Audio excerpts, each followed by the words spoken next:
Speaker గారు మా అందరికి కూడా నోటీసులు ఇచ్చారు. నాకు ఆ నోటీస్కు రిప్లై ఇవ్వడానికి నాకు ఇంకా టైం ఉన్నది. వారు ఒక్కొక్క ఎమ్మెల్యేకి ఒక రకమైన టైం ఇచ్చారు. వారు ఆ టైం లోపల తప్పకుండా నేను నా రిప్లై ఇస్తాను. కాకపోతే ఏంటి అంటే, మీరు అధికారంలో ఉన్నప్పుడు మీరు ఫిరాయింపులను ప్రోత్సహించినప్పుడు ఒక రకమైన విధానం, ఇప్పుడు ఇంకొక రకమైన విధానం అనే విధంగా మీరు మాట్లాడుతున్నారు. పార్టీ విధానాలు ఎప్పటికీ ఒకే రకంగా ఉంటే మంచిది అనేది నా అభిప్రాయం. స్పీకర్ గారి నిర్ణయానికి కట్టుబడి నా భవిష్యత్ ప్రణాళిక ఉంటుంది.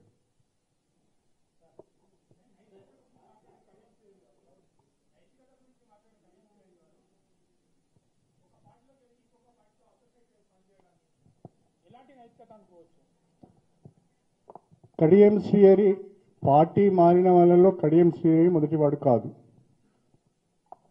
చివరి వాడు కూడా కాదు. దేశవ్యాప్తంగా ఈ ప్రక్రియ సాగుతున్నది. నా మట్టుకు నేను నా నియోజకవర్గం ఆగం కావద్దు,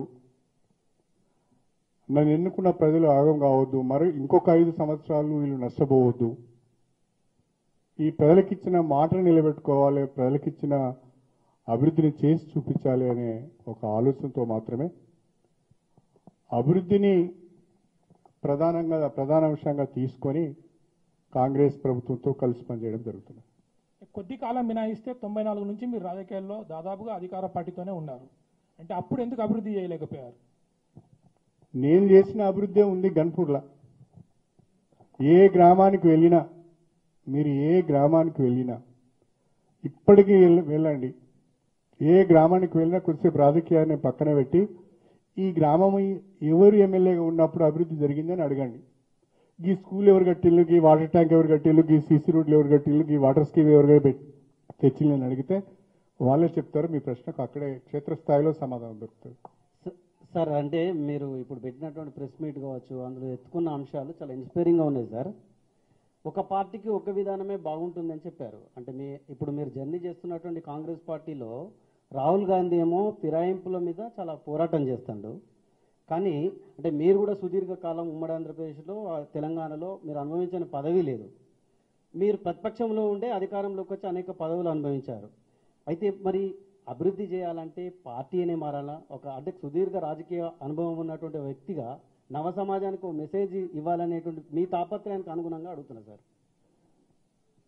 పార్టీ మారి నేను పదవులు అనుభవించలేదు కేకే గారు. మీ ప్రశ్నలో కొంచెం, పార్టీ మారి నేను పదవులు అనుభవించలేదు. పార్టీ ద్వారానే నాకు పదవులు వచ్చినాయి. నేను అనుభవించలేదు. వచ్చిన ప్రతి అవకాశాన్ని, వచ్చిన ప్రతి పదవిని ఉమ్మడి జిల్లా అభివృద్ధికి, స్టేషన్ గన్పూర్ నియోజకవర్గ అభివృద్ధికి ఉపయోగించాను తప్ప నా స్వార్థం కొరకు భూ కబ్జాలకు పాల్పడలేదు, సెటిల్మెంట్లు చేయలేదు, లేకుంటే కాంట్రాక్టులు చేయలేదు, అవినీతికి పాల్పడలేదు. నా పరిధిలో నేను ఉన్నాను కాబట్టే ప్రజలు నన్ను ఆశీర్వదిస్తూ వచ్చారు. లేకుంటే నాకు ఈ స్థాయి వరకు వచ్చే అవకాశం కూడా లేదు. నా కుటుంబ నేపథ్యం, నా సామాజిక నేపథ్యం, నాకున్న ఆస్తులు కానీ ఇతరత్ర కానీ చూసుకుంటే ఈ స్థాయికి నేను వచ్చేవాడిని కాదు. Thanks to constitution, thanks to doctor BR Ambedkar. ఆ రాజ్యాంగంలో కల్పించిన రిజర్వేషన్లు, ఆ అంబేద్కర్ కల్పించిన రిజర్వేషన్ల ద్వారా వచ్చిన ప్రతి అవకాశాన్ని వినియోగించున్నా కాబట్టే పిలిచి నన్ను డిప్యూటీ సీఎం చేశారు. నేను పోయి అడుక్కొని లాబింగ్ చేసుకుంటే డిప్యూటీ సీఎం ఇయ్యలే నాకు.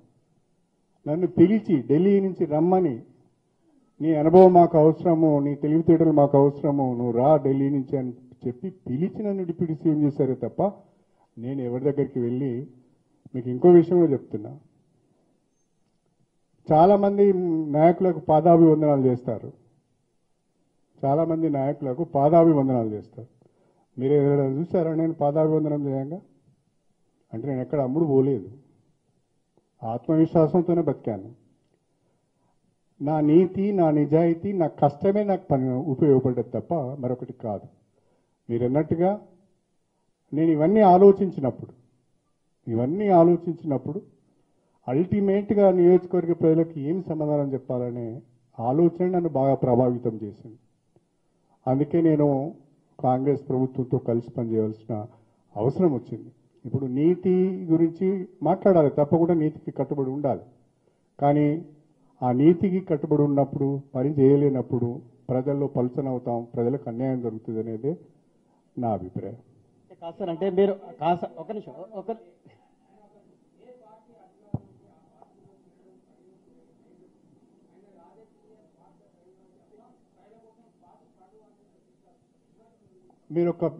నేను మిమ్మల్ని అడుగుతున్నాను, ఏ పార్టీలో అధికారంలో ఉంటే నేను ఏ పార్టీలోకి మారాను?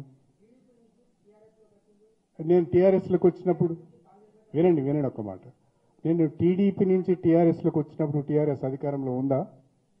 తెలంగాణ వచ్చిందా? టీఆర్ఎస్ అధికారంలో ఉందా? తెలంగాణ వస్తుందనే నమ్మకం ఆ రోజు ఉండేనా? అసలు టీఆర్ఎస్ ఉంటుందనే నమ్మకం ఆ రోజు ఉండేనా? కాబట్టి అట్లా ప్రశ్న అంత తొందరగా అట్లా ఫ్రేమ్ చేసి అడగడం కరెక్ట్ కాదు.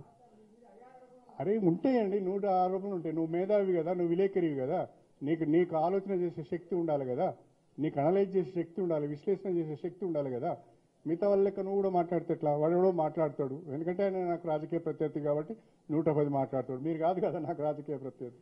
సార్, అంటే 36 మందిని బీఆర్ఎస్ వాళ్ళు తీసుకున్న దాని మీద మీరు పాయింట్అవుట్ చేశారు సార్.